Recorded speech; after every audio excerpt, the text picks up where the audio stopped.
c'est les aventures CLG. Aujourd'hui, on va faire une quiche Lorraine. Bon, alors, il faut faire revenir notre jambon. En fait, il y a à peu près une tasse de jambon pour 3 échalotes françaises. Alors, première étape, on va faire mettre un peu d'huile d'olive. J'ai mis déjà un peu. Là, on va attendre que ça soit un peu chaud. C'est chaud. Là, on va les faire revenir. Là, vous voyez que c'était pas assez chaud. Pourquoi c'est pas assez chaud, en fait? Il fallait qu'on attende. Je sais pas si vous entendez les petits grésillements. Alors là, on va vous revenir pour une autre étape. On veut que les oignons soient plus collants. Là, nos oignons sont bien revenus. Alors, on va rajouter le jambon. Là, je vais vous le dire tout de suite. On va pas rajouter tout seul dans la préparation. Pourquoi? En fait, on va rajouter tout seul parce que, vous voyez bien, le jambon, il est déjà salé. Alors, si on rajoute ça du sel, c'est trop salé, on veut pas ça. Alors, on va le faire revenir. On veut que ça donne une belle couleur. Alors, on va vous revenir. Alors là, on a quand même une belle couleur, mais moi je vais rajouter un filet de sirop d'érable pour que ça donne un petit goût sucré, mais vraiment un tout petit peu. Alors, on va en mettre. C'est parfait comme ça. À peu près, en fait, c'est à peu près une cuillerée à soupe. Alors là, on va mettre à peu près notre mélange de échalotes et jambon dans chaque quiche. Peut-être 2 cuillerées pour l'instant. Là, je m'en ai peut-être mis. Ouf, je vais en enlever de l'autre. Parce que on veut en avoir égal. On veut pas tomber sur juste un morceau d'œuf avec peu de jambon. Comme ça. On va en enlever de l'autre. Alors là, nos ingrédients sont fromage, jambon, échalote et œuf évidemment. En fait, pour chaque quiche, on veut environ 4 œufs qu'on va battre avec du poivre et des épices de graisse. Alors là, on va faire notre mélange. Alors ici, on va amener notre bol. On va casser 4 œufs. Alors là, je vous dis ça, comment casser un œuf. Ça paraît con de même, mais c'est vraiment important. On le casse comme ça, et non comme ça, regardez.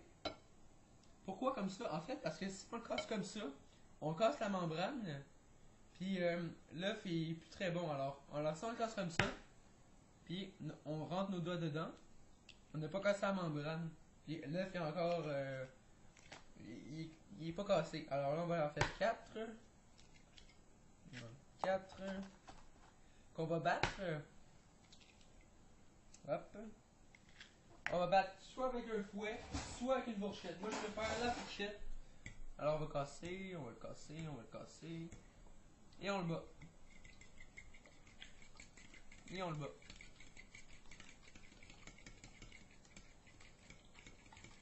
Et on le bat. Et voilà. Là, ici, on va mettre un peu, pas beaucoup. Peut-être à peu près une demi-cuillerée à thé de mélange de graisse avec un peu de poivre.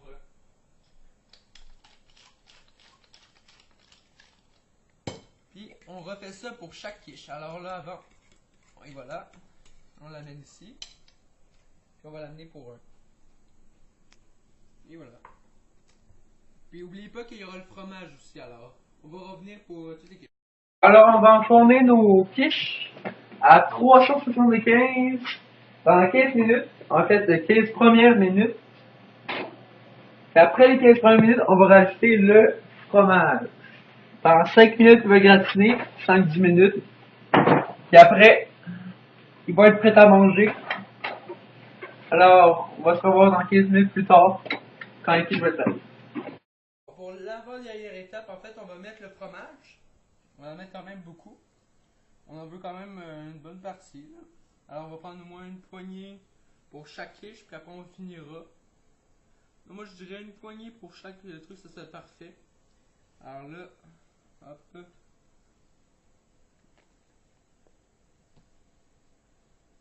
Et voilà. Là, on entend le fromage coller sur le bord. Avec ça, je pense que ça va être parfait. Là, on les enfourne un autre 10 minutes. Pas une autre, en fait. En tout, ça va donner 25 minutes. Et après, on va vous revenir pour la conclusion de cette vidéo. Merci et bonne journée. Allez sur ma page Facebook, Les Aventures Saïd de Jay. Suivez-moi sur Twitter, Jérémy Thériault. Allez sur mon blog, aventuresaïdej.blogspot.com.